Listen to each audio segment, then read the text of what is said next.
आज मैं आप लोगों के सामने जो टॉपिक लेकर आया हूँ उसका नाम है गुटनिरपेक्ष आंदोलन। क्योंकि एक शब्द यहाँ पे जुड़ा हुआ आंदोलन का, आंदोलन अपने आप में बहुत माने रखता है। क्योंकि द्वितीय जो विश्व युद्ध था उसकी समाप्ति के उपरांत पिछले हमारे वीडियो में आप लोग जान गए, पूरा विश्व दो हिस्सों में डिवाइड हो गया था। एक पूंजीवादी गुट था जिसका लीडर अमेरिका था, और दूसरा साम्यवादी गुट था जिसका लीडर सोवियत संघ था। ये दोनों गुट वास्तविक रूप में पूरी दुनिया के लिए बड़े ही हानिकारक थे। हर वक्त लोगों के जहन में ये भय पैदा होता रहता था कि ये दुनिया आज नहीं कल ख़त्म हो जाएगी। ऐसी तनाव की स्थिति में जो संसार के गरीब देश थे, इनका विकास होना संभव नजर नहीं आ रहा था। और द्वितीय विश्व युद्ध की समाप्ति के फौरन बाद बहुत सारे एशियाई, अफ्रीकी और लैटिन अमेरिका के मुल्क स्वतंत्र हो गए। उन्होंने दास्ता की बहुत सारे दंश झेले थे, बर्दाश्त किए थे। ऐसी स्थिति में वो अपने आप को एक और गुलामी में नहीं जकड़ना देखना चाहते थे। क्योंकि जैसा कि आप लोगों को मालूम है कि हमारे पहले प्रधानमंत्री पंडित जवाहरलाल नेहरू, उन्होंने पूरी दुनिया देखी थी, पढ़े लिखे इंसान थे। और पढ़े लिखों की बातें कुछ और होती है। उन्होंने समझ लिया था कि अगर हम साम्यवादी गुट में जाते हैं या पूंजीवादी गुट में, तो फिर 100, 200, 300 साल तक कैसे गुलाम हो जाएंगे। स्वतंत्रता प्राप्ति के बाद जब वो प्रधानमंत्री की कुर्सी पर बैठे तो उन्होंने कहा कि हम किसी गुट में नहीं। उन्होंने अपना एक ऐसा गुट निरपेक्ष, यानी वो किसी का गुट नहीं है, कोई गुट ही नहीं है, गुट निरपेक्ष कोई गुट नहीं है, ऐसे लोगों का, ऐसे विचारवादी नेताओं का समूह बनाया। और इसमें सबसे, और इस समूह को जो एक कहा था पश्चिमी गुट, पूर्वी गुट, तो ये तीसरी दुनिया का नाम दिया जाने लगा इस गुट को, या तीसरा विश्व कहा जाने लगा।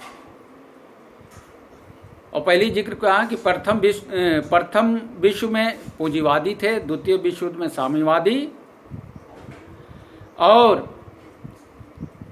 तीसरे विश्व युद्ध में ये ग्लोबल साउथ के नाम से जाने लगा।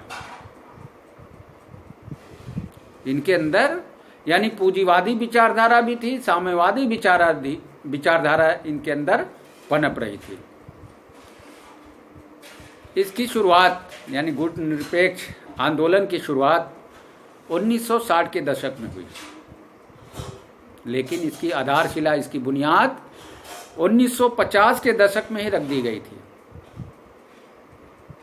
और इनका जो राष्ट्रीय हित था वो सर्वोपरि था, जिसमें विकास, स्वतंत्रता, विश्व शांति, इन्होंने अपना मुख्य विषय बनाया था। जैसा मैंने कहा कि इसकी बुनियाद 1950 के दशक में रख दी गई थी। वो दशक था 1955, इंडोनेशिया के शहर बांडोग,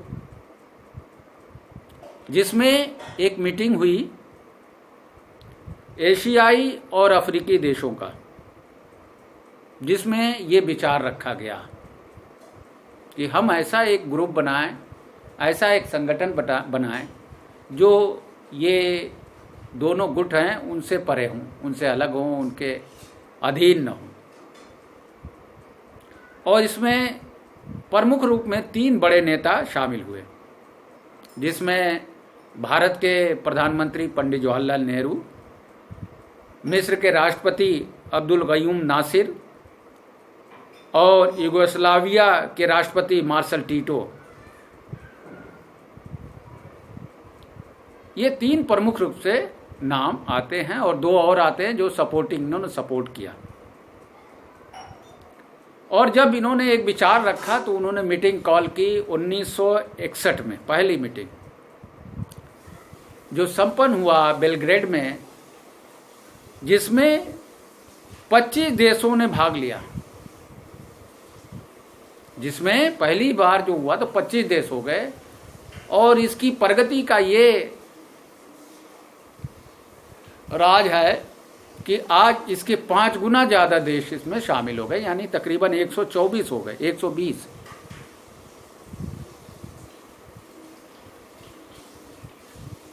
अब ये कि इसका लीडर कौन है? बहुत सारे संगठन हैं, उनके लीडर हैं, ये है।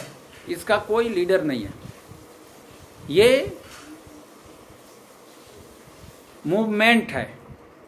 आज भारत कर रहा है, कल दूसरा करेगा, कल परसों तीसरा, इस तरह से इसका ये होता, मीटिंगें होती हैं यहाँ पे, शिखर सम्मेलन होते रहते हैं और नए नए विचार इसमें रखे जाते हैं। और ये विचार रखा था जो गरीब मुल्क हैं, जिनका बरसों बरस शोषण हुआ है, उनकी तरक्की कैसे हो, उनकी शिक्षा, लोगों की शिक्षा कैसे हो, उनके स्वास्थ्य के विषय में बातें हो। बहुत सारी ऐसी बातें हैं जिनमें इन शिखर सम्मेलनों में इनका जिक्र होता है।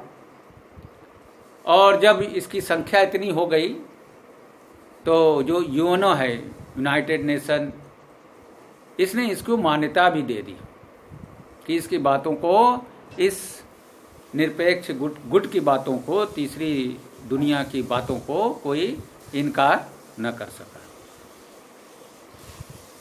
इसका सम्मेलन 3 साल में एक बार होता है। जो भी शिखर सम्मेलन बैठती है, जहां भी जिस देश में हो, 3 साल के बाद इसका रोटेशन होता रहता है। और मैं बताता चलूं कि अभी तक इसके कुल 1961 से लेकर अभी तक कुल 18 शिखर सम्मेलन संपन्न हो चुके हैं। और 17वां शिखर सम्मेलन जो हुआ था 13 से लेकर 18 सितंबर 2016 में वेनेजुएला के पोर्ट मार नामक स्थान पर हुआ था। और 18वां सम्मेलन जो है 2019 में अजरबैजान में संपन्न हुआ था। इसका मुख्य उद्देश्य क्या था? इसका मुख्य उद्देश्य जो 2 पोलर थ्योरी थी, इसकी तीव्रता, इसके प्रभाव को कम करना था, तोड़ना था और शक्तिहीन बनाना था, शिथिल बनाना था। यानी कोई बहुत बड़ा ताकतवर हो, हम उसका अगर जिक्र ही ना करें तो फिर वो ताकतवर नहीं रह जाता। होगा अपनी गली का कुत्ता होगा, हमारे यहाँ तो कुछ नहीं है। गली का शेर होगा, हमारे यहाँ कुछ नहीं। हम उसका जिक्र ही नहीं करते, न उसको पूछते हैं, न उसके पूछने पर हम उतना ज़्यादा वैल्यू देते हैं। तो ये पॉलिसी अपनाई इन गुटों ने आइसोलेट करने की, और अपने आप को खुला रखा कि अगर तुम अपनी ताकत का इस्तेमाल करके हमें दबाना चाहते हो तो हम दूसरे गुट में चले जाएंगे। तो इस तरह से दोनों प्रकार की जो शक्तियाँ थी, एक्स्ट्रा जो है प्रेशर इन देशों पे वो नहीं डालती थी कि ऐसा ना हो कि दूसरे गुट में वो शामिल हो जाए। वो बहुत सारे पोलाइट तरीके अख्तियार करते थे, पैसे देते थे, मदद करते थे हथियारों से, वो बहुत सारे तरीके हो सकते हैं। अब आज के समय में ये गुट निरपेक्ष गुट जो है, इसमें बहुत सारी नई समस्याएं आ गई हैं, जैसे आतंकवाद, जलवायु परिवर्तन, गरीब देशों का विकास। इन 3 प्रमुख मुद्दों पे ये बहस करती है और इनसे अपने मुद्दे रखती है, और जो शक्तियां हैं उनमें आप लोग जानते हो 1991 में ये जो 2 व्हीलर थ्योरी थी उसकी वो ख़त्म हो गई। यानी सोवियत संघ के विभाजन के बाद जिस प्रकार से अमेरिका ने सियासत खेल के सोवियत संघ को टुकड़े टुकड़े कर दिया, उसके उपरांत अब इन देशों की भूमिका बड़ी अहम हो गई, क्योंकि जब तक दुनिया में बैलेंस है, तवाज़ुन है, तब तक दुनिया में शांति है। अगर दुनिया में तवाज़ुन नहीं है तो दुनिया में शांति नहीं है, खून खराबा होगा। कोई समझ लेगा मैं तो बहुत बड़ा बलशाली हूँ, मुझे कोई कुछ नहीं कर सकता, तो उसी वक्त कत्लेआम, युद्ध, किसी को जुल्म करना, कमज़ोर को दबाना समझता है ये कोई कमज़ोर है। तो ये परिस्थितियाँ पैदा हो रही हैं।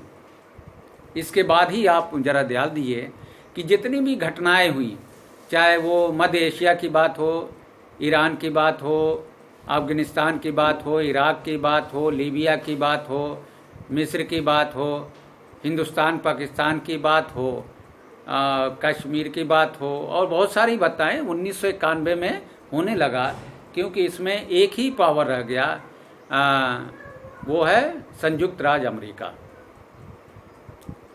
उसमें वो शक्ति सोवियत संघ में विघटन के बाद एक रूस है, उसमें वो शक्ति नहीं आ पाई जिसकी वो उतना मुकाबला कर सके जितना कि पहले किया करता था। तो अब ज़रूरी है कि कोई ऐसी शक्ति उभर के आए जो अमेरिका के मुकाबले में खड़ा हो जाए, और जब वो अमेरिका के मुकाबले में खड़ा होगा तो जाहिर सी बात है क्लैश होगी पहले। और ये परिस्थितियां अब पैदा हो रही हैं जो आज के समय में कोरोना संकट है, इसमें ये आभास हो रहा है कि अब जो है अमेरिका सुपर पावर नहीं रहा। दुनिया का पूरा जो फार्मूला, शक्ति का जो फार्मूला है वो बदलने वाला है, और कोई और देश है जो सुपर पावर होने वाला है। तो ये चूँकि अभी इस गुट निरपेक्ष देश की भूमिका उतनी ख़त्म नहीं हुई, बल्कि ये देश इन्हीं में से कोई ऐसी शक्ति ऊपर आने वाली है जो जिसके पीछे और लोगों का एक कारवां शामिल हो जाएगा। तो फिर लगता ऐसा है कि फिर कोई टू पोल थ्योरी का वजूद न हो जाए, नाम न पड़ जाए। जैसे आज के समय में अमेरिका कोरोना वायरस के मार से उसके तकरीबन 50,000 से ज़्यादा लोग जो है मारे जा चुके हैं। अभी तक वो लाचार है, और 8-10 लाख आदमी जो हैं वो इससे बीमारी से ग्रसित हैं। चाइना ने जहां अपना पूरा कंट्रोल कर लिया है, वहीं अमेरिका अभी तक उसको कोई कुछ समझ में नहीं आ रहा। तो ऐसी भविष्य क्या होगा ये कहना ज़रा जल्दबाजी होगी। तो इस स्थिति में जो गुटनिरपेक्ष देश हैं, मुल्क हैं, उनको आगे आके एक नए विश्व का निर्माण करना है। वो विश्व का निर्माण अमेरिका के खाली पड़े स्थान की पूर्ति करेंगे।